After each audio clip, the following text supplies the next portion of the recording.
We'll cover one more security consideration at the end. This issue involves isolating programs. In a perfect world, you would not need to run any applications that are not trusted. This is not the case, though. Sometimes you have to run a line of business application that was created several years ago by a person who is no longer the company's employee. It could also be that employees have grown used to a purchased piece of software and are reluctant to switch to anything newer. A solution is isolating these programs. How is this achieved? First of all, isolating may involve the key security boundary, that is, a computer. You can set aside a dedicated computer for running this one application. The computer will then obviously not be in a domain. This solution is secure but not very functional. Users are unlikely to want to have to switch between 3 computers to be able to work efficiently. You can also virtualize the software using a second security boundary, an operating system. You can launch a virtual system and install software in it. This is an expedient solution that is easy to implement, as the Windows 7 system has this mechanism as an inbuilt function. You can run virtual PCs in Windows 7. This feature is available from Microsoft's website. Then, in prepared virtual machines, you can install any software.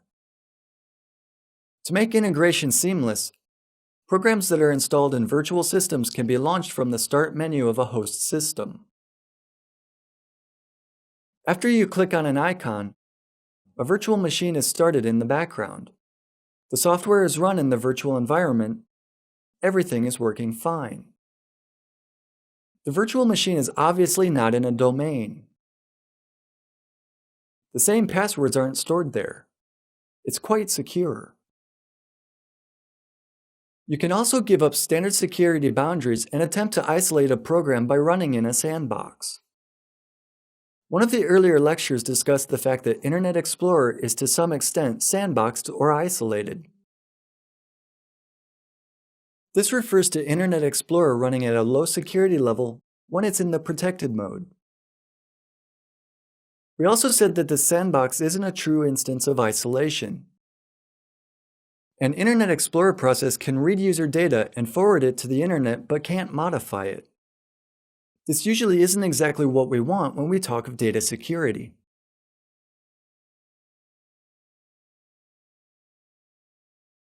To remedy this situation, you can use third-party software. There are many solutions available, both free and commercial. In this presentation, we'll see an example of this software. The program we'll use is called Sandbox IE. Sandbox IE is a popular and easy-to-use application. You can run any software in Sandbox IE mode. The program is designed to virtualize it. It intercepts communications between a started application and a system. All files written to by a specific program will be written in a protected area.